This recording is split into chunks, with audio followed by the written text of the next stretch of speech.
ಕುಟುಂಬಸ್ಥರು ಹಾಗೆ ಮಕ್ಕಳು ಕೂಡ ಸಂತಸವನ್ನ ವ್ಯಕ್ತಪಡಿಸಿಕೊಂಡಿದ್ದಾರೆ. ಇದರ ಬಗ್ಗೆ ನಮ್ಮ ಪ್ರತಿನಿಧಿ ಸುರೇಶ್ ನಡೆಸಿರುವಂತಹ ಒಂದು ಮಾತುಕತೆ ಇಲ್ಲಿದೆ ನೋಡಿ. ಅಯೋಧ್ಯೆಯ ಶ್ರೀರಾಮ ಮಂದಿರದಲ್ಲಿ ಪ್ರತಿಷ್ಠಾಪನೆ ಮಾಡ್ತಾ ಇರತಕ್ಕಂತಹ ಮೂರ್ತಿ ಮೈಸೂರಿನ ಶಿಲ್ಪಿ ಅರುಣ್ ಯೋಗಿರಾಜ್ ಅವರು ಕೆತ್ತಿರ್ತಕ್ಕಂಥದ್ದು. ಆ ಒಂದು ಮೂರ್ತಿಯ ಸೆಲೆಕ್ಟ್ ಆಗಿದೆ. ನನ್ನೊಟ್ಟಿಗೆ ಅವರ ಮನೆಯ ಮಕ್ಕಳಿದ್ದಾರೆ, ಅವರ ಮಗಳು ಕೂಡ ಇದ್ದಾಳೆ ಸಾನ್ವಿ ಅಂತೇಳಿ. ಅವಳನ್ನು ಕೂಡ ಮಾತಾಡಿಸ್ತೇನೆ. ಅವರ ಸಾನ್ವಿ, ಏನ್ ಅನ್ಸುತ್ತೆ? ಖುಷಿ ಅನ್ಸುತ್ತೆ. ಯಾವ ಮೂರ್ತಿ ಕೆತ್ತಿದ್ದಾರೆ ಪಪ್ಪ? ರಾಮಮೂರ್ತಿ ಕೆತ್ತೋದಕ್ಕೆ ಹೋಗ್ತೀನಿ ಅಂತ ಹೋಗಿದ್ರಾ? ಎಷ್ಟು ಮಿಸ್ ಮಾಡ್ಕೊಂಡೆ ಪಪ್ಪನ ಈ 6 ತಿಂಗಳಲ್ಲಿ? ತುಂಬಾ ಅಂದ್ರೆ ಏನಂತ ಹೇಳ್ತಾ ಇದ್ರು? ಎಲ್ಲೋಗಿದ್ದೀನಿ ಅಂತ ಹೇಳ್ತಾ ಇದ್ರು ಪಪ್ಪ? ಅಯೋಧ್ಯೆಗೆ ಹೋಗಿದ್ದೀನಿ ಅಂತ ಹೇಳ್ತಾ ಇದ್ರಾ? ಇದು ಅವರ ಮಗಳು ಸಾನ್ವಿ ಅವರ ಮಾತು. ಮತ್ತೊಬ್ರು ಅವರ ಕುಟುಂಬಸ್ಥರಿದ್ದಾರೆ, ಅವ್ರ ಮಾತಾಡ್ಸೋಣ. ನಿನ್ನ ಹೆಸರೇನಪ್ಪ? ಅದ್ವೈತ್ಯಂ. ಏನಾಗ್ಬೇಕು ನೀನು ಅರುಣ್ ಅವ್ರಿಗೆ? ಮಾಮ ಆಗ್ಬೇಕಾ?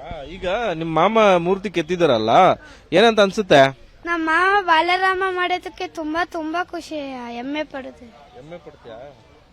ನಮ್ಗೆ ಅವ್ರ ಕಲ್ ಕೆತ್ತನೆ ಮಾಡ್ರ ರಾಮ ಅಯೋಧ್ಯೆಯಲ್ಲಿ ಕೂರಿಸ್ತವ್ರಂದ್ರೆ ತುಂಬಾ ಪ್ರೌಡ್ ಅನ್ಸುತ್ತೆ. ಈಗ ನಿಮ್ ಮಾಮ ಎಲ್ಲ ಮೊದ್ಲೆಲ್ಲ ಕೆತ್ತಾ ಇದ್ರು, ಈ ತರ ದೊಡ್ಡ ದೊಡ್ಡ ಮೂರ್ತಿ ಕೆತ್ತಿ ದೇಶಕ್ಕೆ ಹೆಮ್ಮೆ ತತ್ತಾರೆ ಅಂತ ಅನ್ಸುತ್ತಾ ನಿನ್ಗೆ? ಅನ್ಸುತ್ತೆ. ನಿನ್ನ ಹೆಸರೇನಮ್ಮ? ನೀನ್ ಅರುಣ್ ಸರ್ಗೆ ನೀನ್ ಏನಾಗ್ಬೇಕು? ನನ್ಗೆ ಅವ್ರ ಅಂಕಲ್ ಆಗ್ಬೇಕು. ಮತ್ತೆ ನನ್ನ ಹೆಸರು ಅನಗ ಸೂರ್ಯ. ಅರುಣ್ ಅವರ ಅಣ್ಣನ ಮಗಳು ನಾನು. ನಮ್ಗೆ ತುಂಬಾ ಖುಷಿ ಆಗ್ತಿದೆ ಅವ್ರು ಮಾಡಿದ್ದಾರೆ. ಮತ್ತೆ ಅಯೋಧ್ಯೆಯಲ್ಲಿ ಅದನ್ನ ಗರ್ಭಗುಡಿಲಿ ಇಡ್ತಿದ್ದಾರೆ ಅಂತ. ಮತ್ತೆ we are proud of him. ಮತ್ತೆ ಅವ್ರ ತರ ನಾವು ಆಗ್ಬೇಕು ಅಂತ ಒಂದ್ ಡ್ರೀಮ್ ಇದೆ ನಮ್ಗೆ. ತುಂಬಾ ಖುಷಿ ಆಗ್ತಿದೆ. ಎಷ್ಟು ಮಿಸ್ ಮಾಡ್ಕೊಳ್ತೀರಿ? 6 ತಿಂಗಳು ಇರ್ಲಿಲ್ಲ ಮನೇಲಿ ನಿಮ್ ಚಿಕ್ಕಪ್ಪ? 6 ತಿಂಗಳು ತುಂಬಾ ಮಿಸ್ ಮಾಡ್ಕೊಂಡಿದೀವಿ ಅವ್ರನ್ನ. ಅವ್ರ ಹಾರ್ಡ್ ವರ್ಕ್ಗೋಸ್ಕರ ಅವ್ರು ಹೋಗಿದ್ದಾರೆ ಅಂತ ತುಂಬಾ ನಂಬಿದ್ವಿ ನಾವು. ಮತ್ತೆ ಅವ್ರು ತುಂಬಾ ಇದಾಗಿ ಅವರ ಪೇಷನ್ಸ್, ಅವರ ಫುಲ್ ಅವ್ರೇನ್ ಪವರ್ ಕೊಟ್ಟಿದ್ದಾರೆ ಆ ದೇವ್ರಿಗೆ, ಅದೆಲ್ಲ ಅವ್ರಿಗೆ ಹೋಗ್ಬೇಕು. ಮತ್ತೆ ಅದು ಗರ್ಭಗುಡಿಗೆ ಹೋಗ್ತಿದೆ. ಮತ್ತೆ ಈಗ ಅನೌನ್ಸ್ ಆಯ್ತು ಅನ್ಸುತ್ತೆ, ನಂಗೆ ಮನೇಲಿ ಹೇಳಿದ್ರು. ಮತ್ತೆ ಅದು ತುಂಬಾ ಖುಷಿ ಆಗ್ತಿದೆ.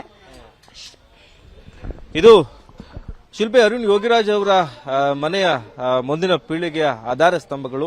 ಅವರ ಮಗಳು ಕೂಡ ಮಾತನಾಡಿದ್ರು. ಪಪ್ಪನ ಈ ಒಂದು ಸಾಧನೆಗೆ ನನಗೆ ತುಂಬಾ ಖುಷಿ ಆಗಿದೆ ಅಂತೇಳಿ ಅವರ ಮಗಳು ಕೂಡ ಮಾತನಾಡಿದ್ರು. ಅವರ ಅಣ್ಣನ ಮಕ್ಕಳು, ಅವರ ಸಹೋದರಿಯ ಮಕ್ಕಳು ಕೂಡ ತುಂಬಾ ಖುಷಿಯನ್ನ ಹಂಚಿಕೊಳ್ತಾ ಇರ್ತಕ್ಕಂಥದ್ದು ಅರುಣ್ ಯೋಗಿರಾಜ್ ಅವರ ಈ ಸಾಧನೆಗಾಗಿ.